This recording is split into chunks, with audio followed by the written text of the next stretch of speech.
assim, pra mim foi realmente negativa. No domingo, né, eu tava tocando no culto da igreja. Eu já tava pra fechar 9 meses, eu tava com 8 meses de gravidez. E nesse dia foi isso aí que Deus ministrou pra nós. Vocês vão dar algo que custa, né? Como se Deus estivesse literalmente pedindo uma oferta. E como a gente tinha acabado de comprar uma casa, como ele disse, a gente vendeu mais ou menos aí uns 200 gels que existe aqui no Amazonas, lá em Minas.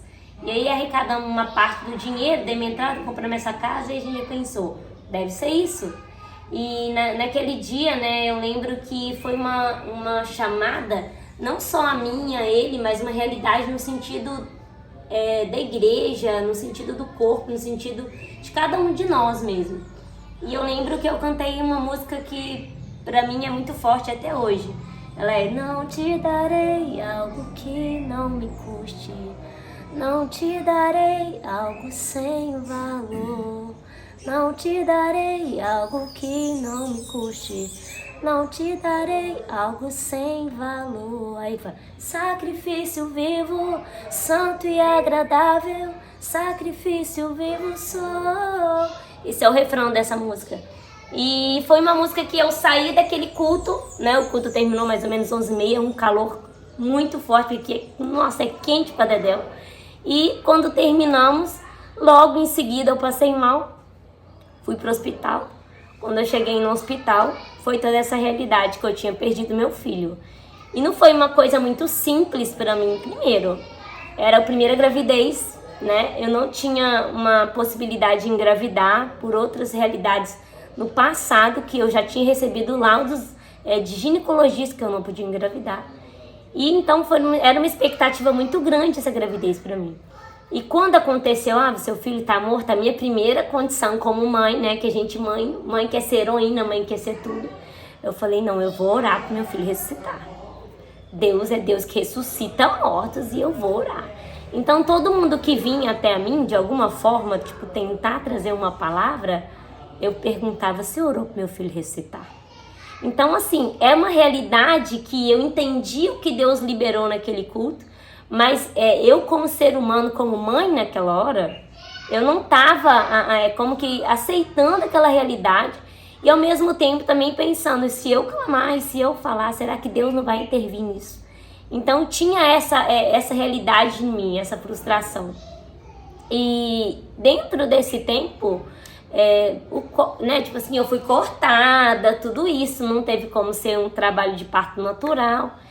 E foi um momento bem difícil aqui em Maués, né? Porque eu não sabia que Maués não tinha anestesista. Então, eles estavam dando mais ou menos umas 5 ou 6 agulhadas na minha costa, tentando acertar onde que seria a anestesia que eles iriam fazer. Então, tudo isso foi um desgaste emocional também. E eu estava totalmente confiando no Senhor, não estava com medo de nada, nem pensando em morte, nem nada. Porque, na verdade, a minha mente, o meu coração estava no meu filho, mesmo que ele tivesse morto. E, enfim, eles fizeram uma cesariana. Eu não consegui, não pude segurar meu filho, não cheguei a pegar ele, não cheguei a ver ele, porque foi uma realidade totalmente assim, foi um dia totalmente difícil realmente. E toda essa realidade eu vi que Deus tinha um propósito, e eu fui entender isso depois, mas naquele momento não tinha essa compreensão do que Deus estava construindo. Então, quando terminou e eles levaram meu filho, eu estava com cesariana, então não podia sair do hospital, então não participei desse enterro, dessa despedida, né? E logo depois eu fui para casa. O que eu consigo ver em relação a tudo isso hoje é que Deus é soberano e aquilo que Ele faz, aquilo que Ele determina, é Ele que faz, porque Ele é Deus. O que Ele libera e o que Ele move está acima do nosso entendimento. E na verdade o que a gente precisa é entender essa realidade de confiar. E quando eu me vi nessa situação, eu me sentia ferida, né? Eu falava com Deus: Deus, eu não tenho oração para fazer, eu só tenho lágrimas, essa é a minha oração. E eu sei que Deus recebia. E eu fui muito clara com Deus: ninguém pode curar o meu coração, né? Eu falo, quem tem como entrar no meu coração e curar no ser Deus. Então só Deus pode curar o meu coração. E foi quando eu realmente falava com Deus, buscava a Deus e pedia a Deus todos os dias para que Ele curasse no coração, para que Ele trabalhasse dentro de mim. E é muito interessante essa questão de nem eu não ter pegado meu filho. Depois eu fui saber que ele também não pegou meu esposo. Ele decidiu não pegar porque Deus tinha falado, você já me entregou, não pega. Então, olha só que interessante aquilo que Deus estava construindo, né? Nenhum de nós pegamos, realmente foi uma oferta para Deus, foi uma oferta totalmente para Deus, que nem nós como, vamos dizer assim, pais, tivemos essa realidade de poder realmente pegar, né? Porque já era de Deus. Dentro disso, eu vi que um ponto que Deus começou a liberar cura no meu coração foi quando, aqui na cidade, meu marido, andando aqui mesmo, desenvolvendo o trabalho da missão, chegou para mim e falou assim, amor, tá abrindo um abrigo, um orfanato aqui na cidade. Gente, como se Deus tivesse me pegado lá atrás em Minas Gerais, sabe? Daquele tempo todo, de toda dor e sofrimento que eu já tinha visto nas crianças na minha cidade. Como se Deus falasse assim, levanta, sabe? Sai daí, vamos prosseguir.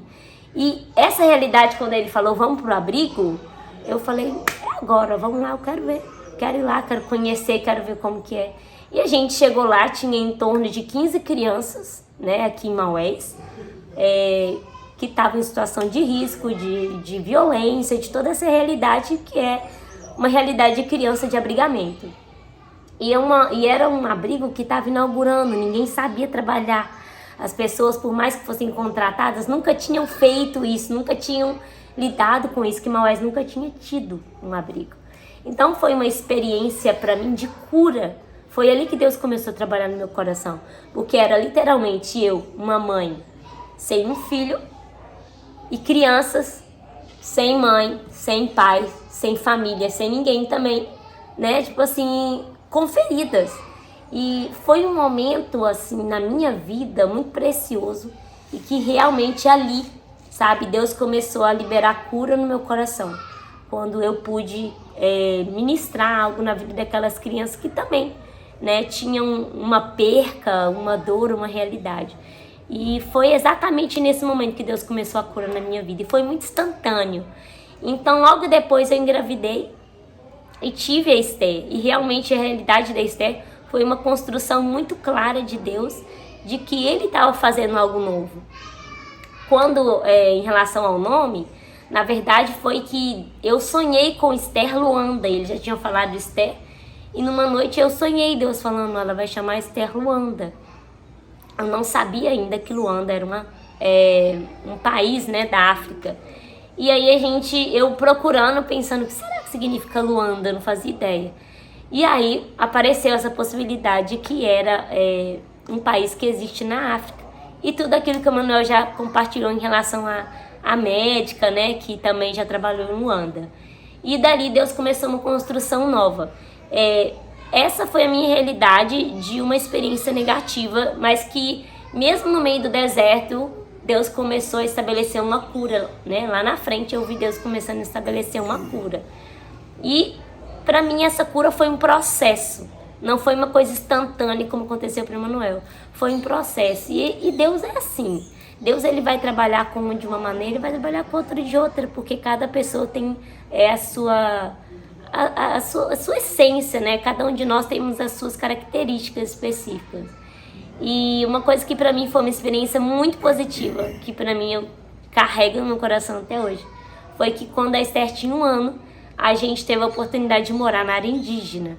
A gente ficava 20 dias na área indígena e uma semana aqui, mas às vezes dava 20 e poucos dias lá, uma semana aqui, né? Isso variava de acordo com aquilo que a gente tinha para desenvolver lá. Nesse tempo, a gente ficou morando numa comunidade indígena, dentro da casa de uma família indígena.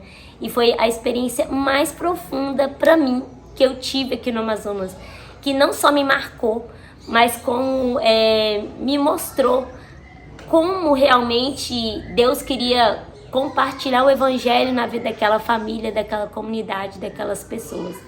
Foi mais ou menos 1 ano né? Ia dar 1 ano em outubro, aí eu engravidei da minha outra filha. E aí foi uma experiência, assim, pra mim, muito marcante, sabe? A gente compartilhava a palavra com eles e participava do dia a dia deles. Então a gente entendeu o que era fazer farinha, sabe? E muitas vezes quando a gente terminava aquele dia exausto, aí a gente estava fazendo farinha, mas no final do dia tinha um culto. Aí eu pensava, meu Deus, o que eu vou ministrar? Porque eu estava fazendo farinha, não deu tempo de preparar a palavra. E Deus começava a ministrar para mim exatamente aquilo que, por exemplo, o processo daquilo que era a farinha, o processo de tirar o veneno, daquilo que também Deus queria fazer em nosso coração, né? Que a gente não tivesse com veneno, mas que só Deus podia tirar, né? O veneno, aquelas coisas que muitas vezes estão no nosso coração, e transformar para que a gente pudesse ser alimento para outras pessoas. Então, muitas vezes, dentro das experiências que eu tive lá na comunidade, que chama Comunidade Nova Jerusalém, dentro da experiência que a gente teve lá, muitas vezes Deus preparava, né, uma palavra, uma realidade, ele construía isso de uma forma assim natural e de uma forma também diferente, porque a gente está acostumado sempre a preparar algo para ministrar alguém, mas era uma realidade que a gente muitas vezes não tinha, né? Você estava num roçado, fazendo farinha, mais ou menos uns 50 minutos no meio da mata, na floresta, já tinha atravessado o rio, canoa. E aí você volta, já é tipo 6 horas da tarde, já vai ser um momento de culto. Então foi uma experiência muito marcante, porque eu vi como que Deus sustentou tudo aquilo que Ele estava construindo na nossa vida, né? Mesmo não tendo naquele tempo, Deus trazia revelações, trazia realidades para que a gente pudesse desenvolver isso nele, né? Em Deus. Então, para mim, foi uma das experiências mais profundas que eu tive de poder participar da vida deles, né? E até hoje eles falam assim, vocês foram missionários diferentes, porque geralmente eles vêm aqui, sentam na rede e ficam o dia inteiro na rede, e aí vai ministrar a palavra à noite, mas vocês não, vocês viveram com a gente, participaram com a gente.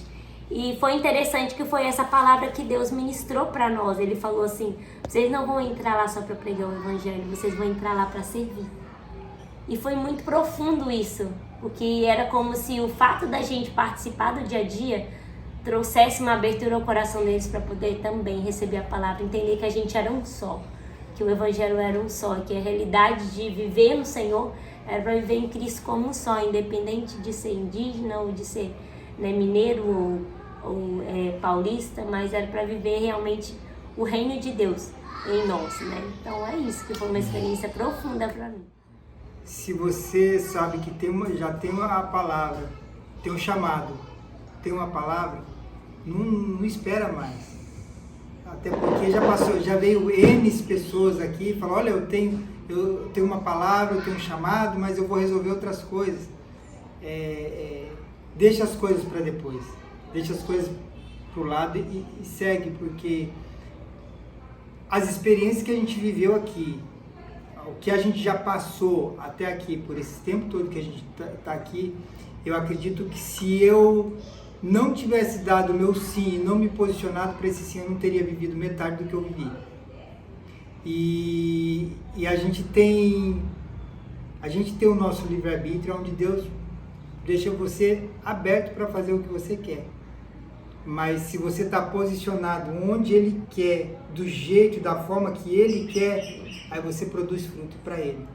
Então eu acredito que não nega o chamado, não nega o fogo que está dentro de você. Assume tudo isso aí e diz assim, olha, eu vou fazer aquilo que o Senhor quer. Que é apenas aceitar o sim dEle. Pra mim, eu acredito que tem 3 coisas que eu acho muito importante, que hoje eu entendo, né? Na verdade, quando eu vim, eu não tinha uma clareza de que era dentro disso que eu caminhava, mas a gente vai amadurecendo, né? E vai entendendo isso. Eu acho que existem 3 coisas que é muito importante para quem quer assumir essa realidade de um chamado missionário, seja local, seja indo, sabe, em outros lugares. Para mim, são 3 coisas. Primeiro, convicção. É impossível você ir para um lugar sem ter convicção, certeza de que realmente é Deus que está te chamando, de que é Deus que vai te sustentar, de que é Deus que vai levantar recurso, que é Deus que vai prover tudo que você precisa. Então a convicção para mim é uma das coisas primordiais para você realmente se mover, desenvolver em um chamado. Foi o que me levou a vir para Maués sem nem ter pisado aqui nessa terra, tipo, comprar passagem e vir de muda, né? Segunda coisa, tem que ter amor. Sem o amor, você às vezes só vai cumprir uma realidade. Você não vai fazer com o coração rendido, sabe? Com o coração espontâneo. Seus olhos vão brilhar, porque vai chegar uma hora que vão ter dias difíceis. Você vai estar numa realidade cultural diferente da sua. Vão ter situações que, né, não tem mais, por exemplo, pai, mãe, aquele amigo ou alguém que você vai procurar. Então o amor é o que vai te sustentar, sabe? O fogo do amor de Deus te sustentar em olhar as pessoas com esse amor, em entender esse amor que tudo tem que se mover a partir do amor de Deus, né? Que a gente tem que carregar isso onde a gente for, porque senão você vai só fazer uma obra, né? Vamos dizer assim, uma obra social, mas não uma obra do reino, né? Que tem que ter amor. E a última coisa, eu acho que também para mim que é muito válido é a submissão. A submissão, para mim, ela é uma realidade que vai te sustentar e vai te fazer também receber respeito e autoridade onde você vai mover, né? Você vai chegar numa realidade diferente, muitas vezes vão ter costumes diferentes, muitas vezes vão ter princípios diferentes. E se você na sua localidade, na sua região, por exemplo, não consegue se submeter ao seu pastor, não consegue se submeter ao seu pai ou à sua mãe, né? Algo que sempre foi muito claro para mim, submeter aos meus pais. Sempre também foi muito claro essa submissão que eu tinha à minha igreja local, que eu, quando vim para cá, eles me abençoaram no sentido de me enviar, mas eles não me sustentaram. Mas o fato da minha vida de submissão levou eles a reconhecer isso depois, e hoje eles nos abençoam financeiramente também. Então eu acho que a submissão, ela vai te proteger, sabe? Ela vai também te trazer autoridade para caminhar no lugar. Senão você vai começar a trazer talvez confusão, às vezes discórdias e coisas que não constroem o reino de Deus. Então a submissão para mim é uma realidade que tem que acontecer. Se não acontece na minha região, se não acontece com meus pais, se isso não é uma realidade que eu estou vivendo onde eu estou, ela não vai acontecer em outro lugar. Porque outro lugar vai ser muito mais difícil essa realidade de submissão que você vai ter que desenvolver. Você vai encontrar desafios que talvez no seu ambiente de conforto ou no seu lugar que você foi criado e acostumado, você nunca teve que lidar talvez com aquela situação. Então seria isso: convicção, amor e submissão. São 3 coisas que quem carregar isso vai conseguir chegar muito longe em Deus. Quero compartilhar uma coisa engraçada, que eu acho que é bom compartilhar coisas engraçadas, que foi uma situação que aconteceu comigo. Quando a gente morava na área indígena, a gente só tinha um chinelo. É natural lá, todo mundo só ter um chinelo e andar no meio da floresta amazônica de chinelo. Por mais que pareça estranho para alguns, mas é comum. Então eles estão de chinelo, a gente pensou também, nós vamos ficar de chinelo. E nesse tempo que eu fiquei por lá, a gente usa um banheiro, que é um banheiro como fosse uma fossa, né? Nós conhecemos. Que é um banheiro vegetal, de madeira. Então você entra no banheiro, tem um furo assim no chão que vai cair todos os seus depósitos lá, né?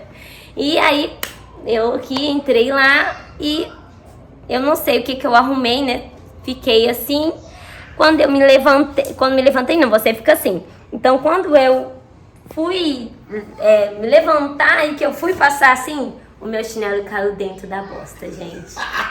Meu Deus, eu fiquei maluca e não tem como recuperar aquilo. Eu falei assim, e agora como que eu vou fazer? Eu tinha um chinelo bom e um outro chinelo na bosta. Aí eu saí de lá e falei, não é possível que eu consegui fazer uma coisa dessa. Eu tô no meio da floresta amazônica.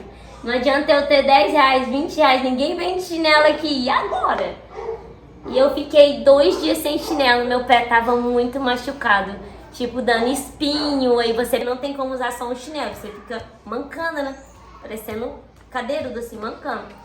Aí, né, quando foi no terceiro dia, vem uma menina chamada Vanessa, indígena, com um pau gigantesco.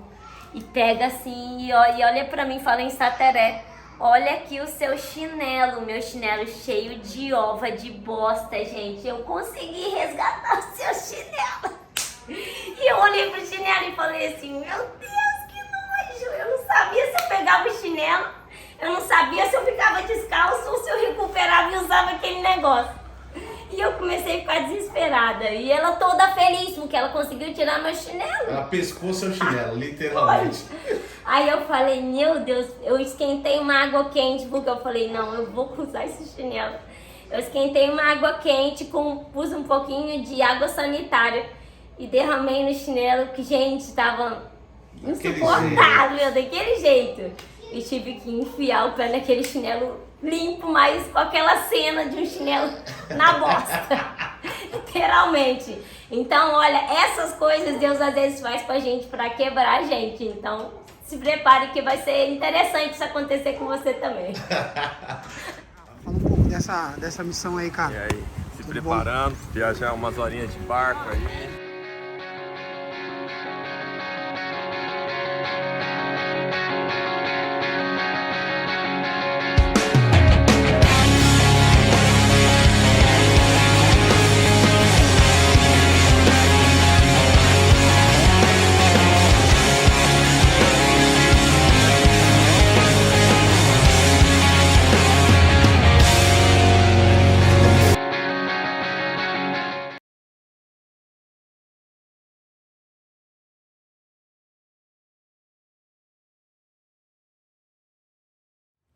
Olá, eu me chamo Carlos,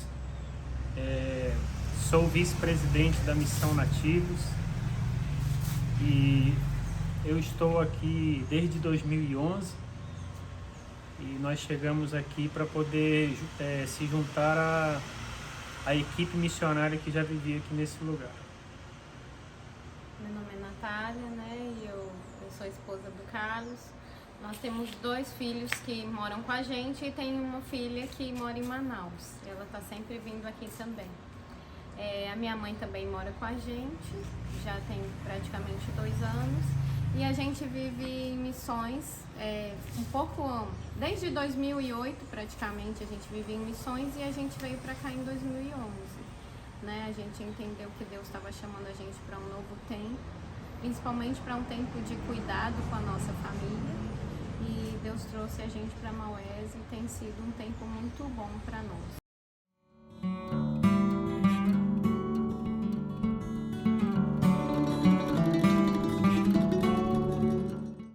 Eu sou de São Paulo capital, mas morei em Minas Gerais 12 anos. Eu falo que eu já nem sei mais de onde eu sou. Na verdade, eu sou do céu, porque a gente já morou em vários lugares, né? A gente já morou em Santa Catarina também, a nossa filha nasceu em Santa Catarina, já andou bastante pelo Brasil. O Daniel nasceu em Minas Gerais. E quando a gente morava em Minas Gerais, que a gente começou essa questão missionária, a gente tinha uma igreja que a gente trabalhava como missionário, mas tinha uma igreja que cobria a gente também. E depois a gente foi enviado para o sul por um tempo. E depois a gente foi enviado por essa própria igreja para cá. Na verdade foi um tempo muito bom que a gente caminhou com eles, a gente aprendeu muito. Mas no decorrer do tempo a gente entende que o que é para o sudeste não é para o norte. É totalmente diferente essa vida missionária numa grande capital, numa cidade grande, do que numa região do interior do Amazonas. É totalmente diferente. Então começou a haver alguns conflitos de opiniões, de ideias em relação à congregação que a gente fazia parte, né? Por mais que a gente foi enviado para cá, até mesmo para fazer um trabalho com os dependentes químicos daqui, chegou um momento que se tornou incompatível e como a igreja aqui também tem uma influência bem forte sobre a cidade, aí nós pedimos para deixar, né, a congregação que a gente era parte e ficar somente somente aqui mesmo. Eu nasci em Manaus, a minha família por parte de mãe é toda de Manaus, por parte de pai é toda do sul. E depois de um tempo eu fui para Minas Gerais e lá eu pude morar um pouco lá. A igreja que eu fiz parte em Manaus, eu pedi para ser desligado dessa igreja quando eu fui para Minas Gerais. E lá foi onde eu conheci essa igreja onde nós congregávamos lá. E de lá nós fomos para o sul. Na verdade, em 2008, Natália ela foi para uma escola missionária focada realmente no desenvolvimento do chamado em Minas Gerais. E em 2009 eu cheguei também nessa escola, que foi aonde a gente se conheceu, e nós tivemos a chance aí de concluir o curso teológico na época de 1 ano, e foi aonde nós fomos muito ministrados a partir de muitas palavras e de muitas convicções pessoais que nós já tínhamos. E aí, a partir dessa conclusão na escola, foi aonde nós nos casamos, e já a partir do nosso casamento começamos a desenvolver nossa vida missionária ali mesmo em Minas Gerais, onde pudemos trabalhar com morador de rua, com dependentes químicos, onde a gente teve durante 1 ano e 7 meses a experiência de poder desenvolver o nosso chamado, cuidando exatamente desse público, né? Onde a gente foi trabalhado nas nossas convicções e fomos aperfeiçoados com esse público, cuidando de moradores de rua, cuidando de dependentes químicos, cuidando de pessoas que tinham vários tipos de vulnerabilidades diferentes. E foi aonde a gente foi trabalhado, aonde a gente foi aperfeiçoado, foi aonde a gente foi colocado à prova se realmente era essa vida que nós queríamos. Porque não tinha como fazer esse trabalho e desenvolver alguma outra atividade paralela. Nós tínhamos que nos dedicar integralmente a cuidar dessas pessoas.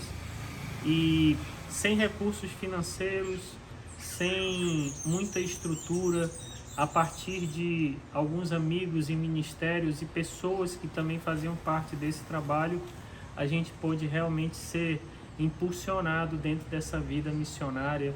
A gente pôde ter a oportunidade de ter sido trabalhado para crescer na convicção de que a vida vivida no Senhor, ela realmente é uma vida digna, ela é uma vida honrosa, ela é uma vida sacrificial, mas é uma vida que cultiva a eternidade, é uma vida que traz a realidade do céu para o seu dia a dia, todos os dias.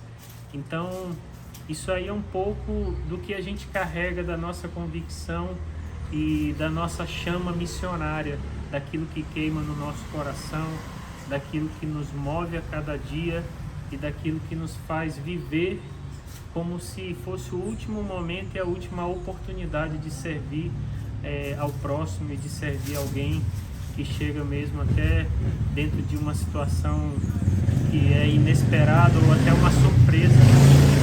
A gente consegue encontrar as oportunidades de fazer a obra missionária e de exercer o nosso chamado e a nossa vocação.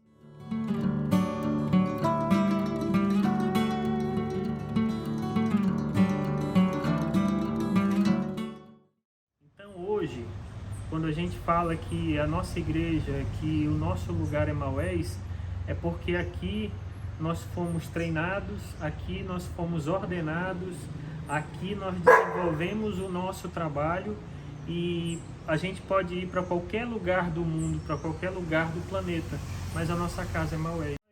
Em Santa Catarina, a nossa experiência missionária foi muito intensa, foi muito forte. Qual cidade lá? Em Camboriú. Nós morávamos bem na divisa entre Camboriú e Balneário Camboriú. Então você tinha duas realidades muito desproporcional, uma em Balneário e outra em Camboriú. E eu não conseguia trabalhar, eu não conseguia desenvolver outras atividades paralelas. A gente servia uma igreja, mas de uma forma muito sucinta, de uma forma muito simples. E em 2009 nós tínhamos sido convidados para vir para Maués por um ministério. E a gente disse não, a gente não quer aceitar esse convite. Quando foi em 2011, Deus falou assim para mim e para Natália: vocês precisam procurar alguém para cuidar de vocês. Nós trabalhávamos muito, mas nós precisávamos de um cuidado pessoal, alguém que cuidasse de mim e da minha família. E aí nós oramos e nós já conhecíamos o Marquinhos, nós já conhecíamos Thomas, já conhecíamos Judson e toda a equipe que fazia parte desse trabalho aqui. E foi quando Deus respondeu: procura essas pessoas. E aí eles disseram assim: a gente cuida de você, mas aí você tem que ir para Maués. E você teve uma experiência no banco, né? E aí eu chego numa agência bancária do Santander, em Camboriú, e uma senhora com uma pele morena, não muito comum ali para aquela região, né? Uma pele morena, não muito comum ali para aquela região, os olhos azuis, uma senhora que aparentava muita idade, não era uma senhora comum. Ela senta do meu lado na agência do banco e ela diz assim: o clima hoje está estranho, né? E eu disse para ela assim: com certeza, né? Já fez sol, agora tá fazendo frio, tá ficando nublado, será que vai chover? E essa senhora olhou para mim e disse assim: você tem que ir embora dessa cidade. Você não é daqui. Você não é daqui. Você veio lá da outra ponta do Brasil, você veio lá do Amazonas.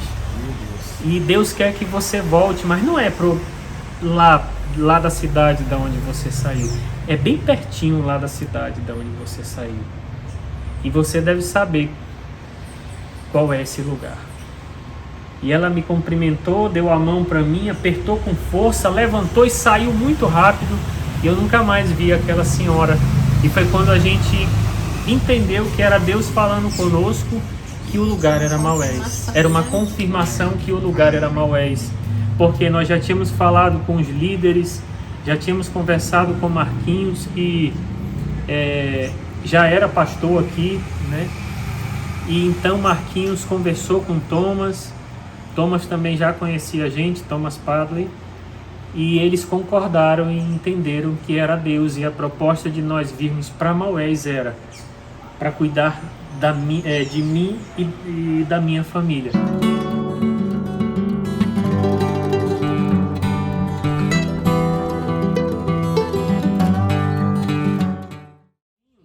A gente era missionário, mas chegou um ponto que até os nossos amigos não estavam concordando. Eles falavam que eles achavam injusto alguém ter que trabalhar para sustentar um missionário. Então a gente viveu no Sul e foi muito difícil. Eu sempre falo, né? Às vezes ele pergunta pra mim: como tá? Tá tudo bem? Eu falo: enquanto não tiver igual lá, pra mim tá tudo bem. Porque foi muito difícil.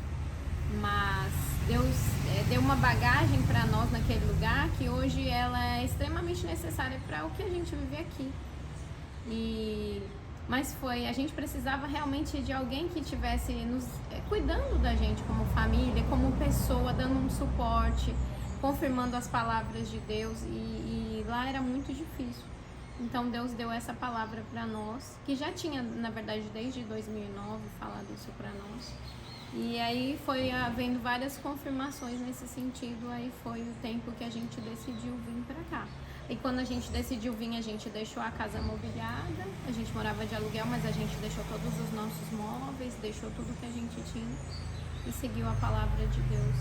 Porque a gente creu realmente que era aquilo que Deus tinha para nós. Aí chegamos aqui em 2011 com essa palavra, aonde Marquinhos, que hoje é o nosso pastor e ele, no caso, é presidente da Nativos, e eu me sinto muito honrado porque hoje posso servi-lo, posso retribuir um pouco de tudo que ele já fez por mim e pela minha família, como vice-presidente aí ao lado dele, podendo sustentar um pouco aí os braços dele, podendo dividir as cargas com ele, podendo de alguma forma, né? Eu tenho uma gratidão enorme a Deus pela vida dele, não tem como eu não mencionar isso aqui, porque se ele não abre os braços para poder cuidar da gente, né, a gente não poderia ter chegado aqui. A gente tem uma palavra de Deus, mas a gente sabe que Deus sempre vai usar as pessoas, né?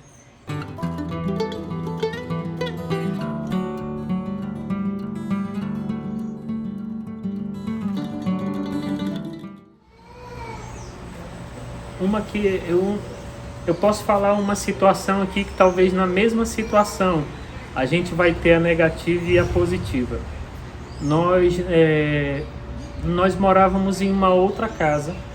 Essa outra casa ela era alugada e nós não tínhamos renda. Nós não tínhamos mantenedores, nós não tínhamos pessoas que nos conhecessem, pessoas que nos ajudassem. Então, nós tínhamos muita dificuldade para pagar os aluguéis, para pagar as contas. Ou seja, o processo natural de todo ser humano, né, no dia a dia. E a gente foi, né, 1 ano, 2 anos, e a gente foi conseguindo, Deus foi ajudando, Deus nunca nos desamparou. E a casa onde nós morávamos, ela tinha um problema judicial. Ela era uma briga de família entre marido e ex-mulher, e era uma briga muito, muito complicada. E chegou uma época que, por conta dessa questão judicial, nós fomos comunicados que não podíamos pagar mais o aluguel para a pessoa que nós pagávamos. E aí, realmente, depois dessa comunicação, ele nunca mais foi lá receber. E nós ficamos um tempo sem pagar o aluguel, mas o dinheiro que era do aluguel nós investíamos na casa e a gente foi melhorando a casa. E a situação ela foi assim por algum tempo, e depois de um tempo o que foi muito desagradável foi que essas pessoas apareceram de volta e eles nos cobraram. Eles foram muito... A forma como eles nos abordaram é como se nós tivéssemos sido criminosos, como se nós tivéssemos agido de má vontade, como se nós tivéssemos realmente feito algo de propósito para prejudicar. E nós mostramos, olha, a gente não pagou porque veio uma ordem judicial, a gente não pagou porque vieram as pessoas aqui e falaram para a gente não pagar. Só que na época eu não peguei nenhum documento. Eu não peguei nenhum documento, eu não pedi que fizessem nada, então era a minha palavra contra a deles. Foi tão desagradável isso que isso repercutiu na cidade. E nós tivemos que sair da casa como se nós fôssemos pessoas de má vontade, pessoas ruins, pessoas de má fé. E a gente teve que, no caso, entregar a casa onde nós morávamos debaixo dessa situação muito ruim e que a cidade quase toda ficou sabendo, né? Foi um comentário que a cidade toda ouviu e nós entregamos a casa em 7 dias. Essa atmosfera ruim e que fez a gente ficar mal, nós não ficamos bem, não tínhamos como provar nada porque não tínhamos documentado nada. De forma injusta mesmo, né? De forma injusta a gente saiu debaixo desse clima ruim e ficamos sem onde morar, não tínhamos onde morar. E aí ficamos um pouco na casa de um irmão ali de favor. Foi 15 dias só que a gente ficou na casa. Nós fomos distribuir as nossas coisas nas casas dos missionários porque não tínhamos onde guardar. E ficamos 15 dias de favor na casa de um missionário. E durante esses 15 dias foram dias muito angustiantes, sem dormir. Eu muito preocupado com a minha família, onde eu ia colocar a minha família, onde nós íamos, enfim, e muita oração, muita expectativa. E de repente, nessa época nós nos reuníamos para orar todo dia de manhã, 7 horas da manhã. E depois desse período de oração, a Natália, a minha esposa, ela viu um anúncio no WhatsApp dessa casa aqui, que hoje a gente mora. E nós viemos aqui logo em seguida que vimos o anúncio, a gente veio aqui e a casa era muito diferente, era tudo destruído, não é isso aqui que vocês estão vendo hoje, a casa era bem destruída. Mas a gente sabia que era Deus que estava fazendo algo, que quando nós vimos a casa, eu disse para a dona da casa, eu não tenho dinheiro para pagar, mas eu também não tenho onde morar. Se a senhora deixar eu vim morar aqui com a minha família, eu posso pagar para a senhora R$350 por mês. E ela disse assim, pode vir. E a gente começou um processo para ajeitar um pouquinho a casa, né? Aí começa o lado bom da história, né? Foi agora o primeiro lado ruim, a experiência negativa, e começa o lado bom da história. Natália grávida na época, ainda não, né? Mas a gente estava planejando o nascimento do Daniel, e a gente começa um processo, e aí a gente consegue, reforma um quarto, e aí a gente muda para cá, pagando R$350.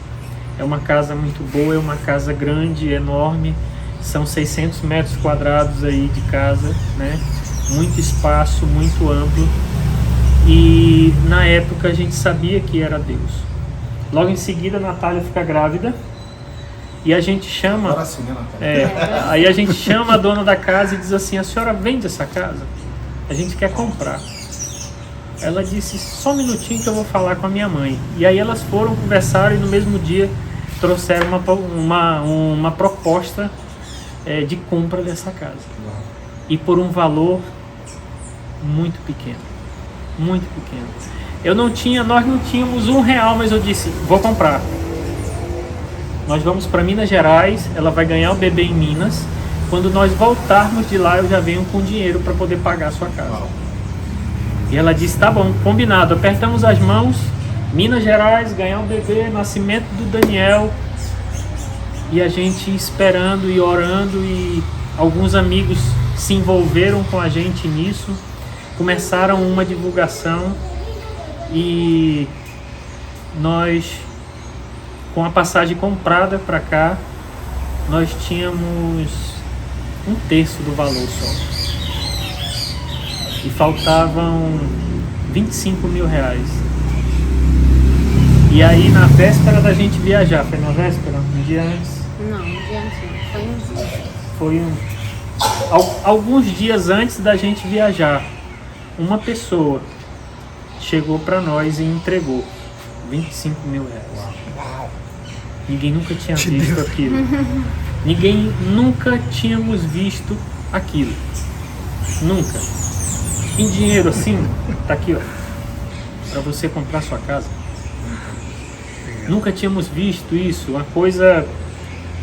Eu fiquei até com medo, eu não sabia o que fazia. Talvez se tivesse lá onde vocês vieram, nem tinha acontecido, né? Exatamente. Talvez não teria nem. Porque na verdade, assim, o que acontece? Eu tenho uma questão sanguínea, o meu sangue. Eu não posso, eu tenho RH negativo, então eu posso ter uma complicação no parto.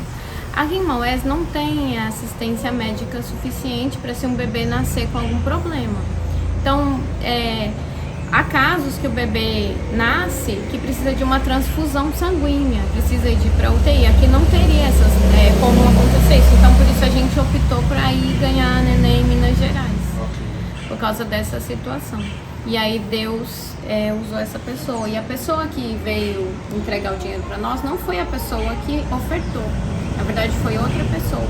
E essa outra pessoa que ofertou falou assim, que viu a minha foto e viu a foto do Daniel e falou assim: esse bebê não pode ficar sem casa. Uau. E essa pessoa ofertou, e não foi uma pessoa que tinha muito dinheiro para ofertar, mas uma pessoa que tirou de algum lugar, ela é um empresário, ela tirou de um lugar e cobriu essa questão, porque ela entendeu que era algo de Deus.